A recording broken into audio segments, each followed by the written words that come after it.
When the president goes out to eat, who pays for the food? I have a funny story most people don't know. It's about President Obama's visit to our restaurant Estella in NYC. Michelle and President Obama came for dinner, while the Secret Service politely placed themselves in the kitchen and asked multiple questions about the meal and our night. Come bill time, President Obama placed his credit card on the bill and our server went to process the payment. Declined. Awkward. What to do? I should also add our server was nervous enough to actually spill hot tea on the president during his meal.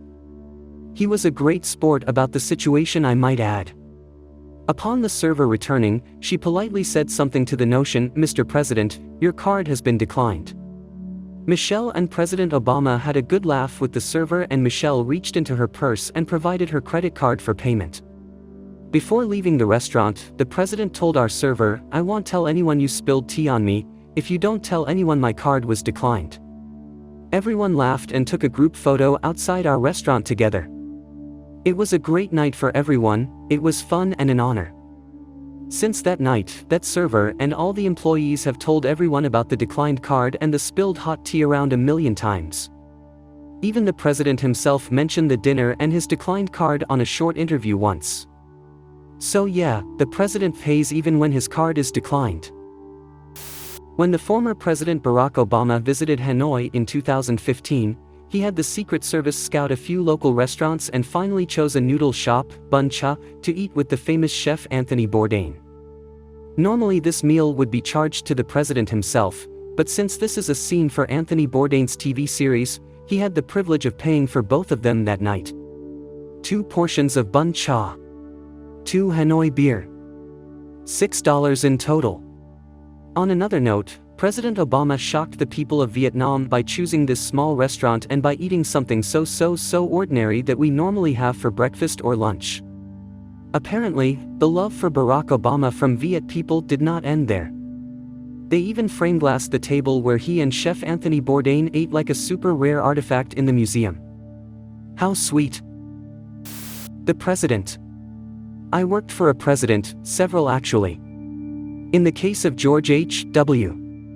Bush, 41. When he went to his favorite Chinese restaurant, Peking Gourmet in Falls Church, Virginia.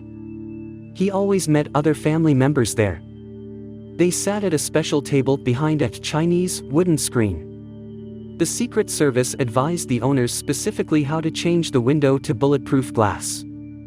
The president always paid. I am not sure of the legalities of the restaurant giving a free meal, but there are some.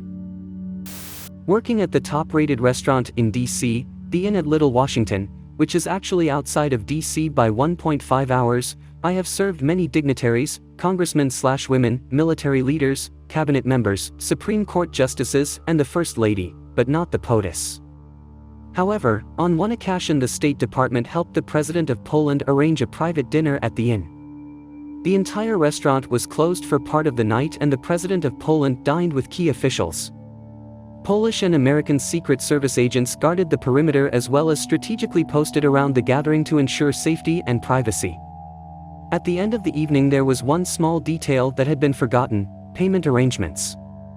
A total of 17 people amassed a bill in the realm of $5,000. Near departure I kindly asked the American SS agents who would be covering the bills, us or them. "Oh, this is their meeting, we're just providing security." They weren't sure either who was paying the bill, so I began to cautiously probe as to who was running this show. Obviously, they realized someone had dropped the ball. No problem. The Polish president whips out his credit card, not an American Express, and rolls his eyes in embarrassment that his people didn't handle this better. In broken English he apologizes and I promptly swipe the credit card. Normally, the status bar grows longer and longer until finally the credit card slip prints out. The torturous delay is my first hit that something might be going wrong. And then, those dreaded words "card declined" flashes as though it were breaking news. Swiping again and again yielded the same national crisis. I had the distinct pleasure of informing Mr. President that his card had been declined, several times, because I knew he would ask, and he did. One does not wisely inform a world leader that his card was declined by stating the obvious. Greater diplomacy is needed, like when years earlier Wayne Newton's Amex card was declined because it had expired. A euphemism is the preferred substitute, saying, I was unable to get your card to go through. Is there another card we can use? The embarrassment mounted as he scrambled for another card, which he actually did not have. Ultimately it would be the Secretary of Defense or one of Poland's other leaders who would finally offer his card in another embarrassing wave. It worked, and I imagine the drive back to DC was not very pleasant, even if it was the best meal of their lives. The world is a different place when you are running a country and you don't always know what the next major diplomatic crisis of the world may be. All federal employees of the USA, including the President, abide by basic rules. In the course of my former job, I have witnessed the President of the USA dining out. Of course, when the President dines out, there are about a dozen visible Secret Service agents, and, I'm sure, many more non-visible agents around, so nothing is quite normal. Here's what I saw. The President interacts with the waitstaff and pays the bill himself. I'm sure this is a PR opportunity as well as a demonstration that the President is not above paying his bills. I am also aware that the President receives a stipend, in addition to his salary, for expenses. I never saw anything that I would consider to be inappropriate. Federal employees, this may or may not apply to the President, are allowed to accept gifts which are inconsequential. This means that if you give me, as a federal employee, a t-shirt, then I should just say, thank you, and accept the t-shirt. On the other hand, if you give me a brand new Mercedes, I must decline. It is up to each federal employee to determine whether or not a gift is inconsequential, usually in accordance with guidelines that specify a maximum monetary value. Edit: the President does actually receive gifts of substantial value, usually from other heads of state or high-level diplomats. The President is supposed to graciously accept those gifts on behalf of the USA. Those gifts are then logged by staff and placed in the custody of the USA. Many of them are displayed in the White House, and most of the rest are in White House storage.